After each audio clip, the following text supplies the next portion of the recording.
Tuesday, the 26th of November, the day after they buried Kennedy. Gentlemen, I want you to know I'm not going to let Vietnam go like China did. I'm personally committed.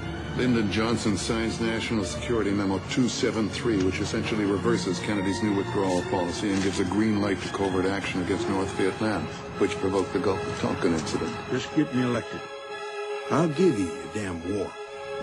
When Oliver Stone and Zachary Sklar wrote the script for the film JFK, they integrated into the film a large amount of material on Kennedy's attempt to withdraw from Vietnam during the period 1963 to 1965.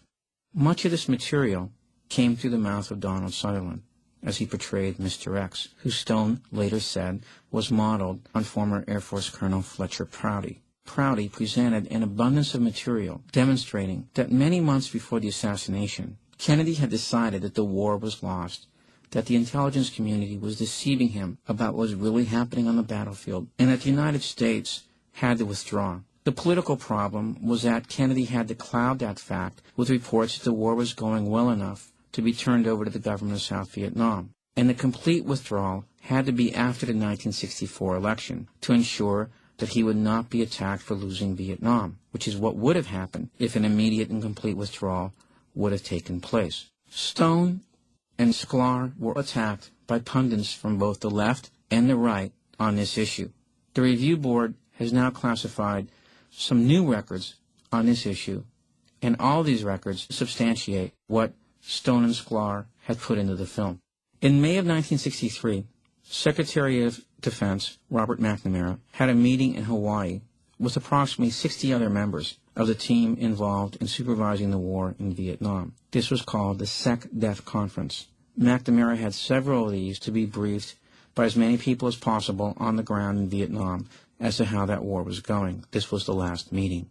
In the record of that meeting, Item 2, Comprehensive Plan, Republic of Vietnam, Subhead D, Plan to withdraw 1,000 U.S. military personnel from Republic of Vietnam by December of 1963.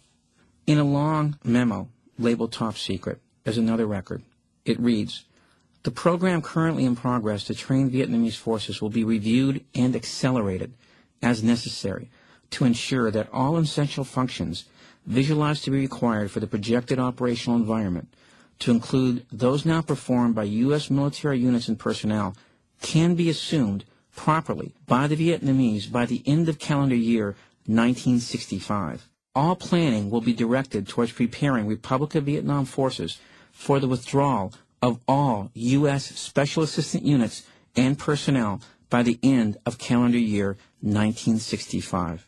Now, what's interesting about this next document is that it's in December of 1963, December the 2nd. And this is, of course, just about 9 or 10 days after President Kennedy is dead. This concerns Mr. McNamara getting reports from the Joint Chiefs and from Major General Krulak on the situation in South Vietnam.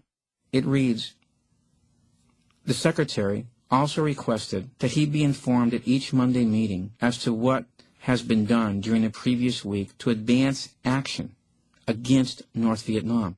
The Secretary indicated that he believed that there was an urgent need for the development of a plan to place increasing pressure on North Vietnam." So in other words, from the accelerated decrease in forces and the withdrawal under President Kennedy, in just a matter of over a week, Secretary of Defense McNamara is talking about more action against Vietnam. What is being done in the development of a plan to place pressure on North Vietnam? What these documents do to most readers is reinforce the thesis of JFK. In other words, that Kennedy's intent to withdraw from Vietnam was reversed after the assassination.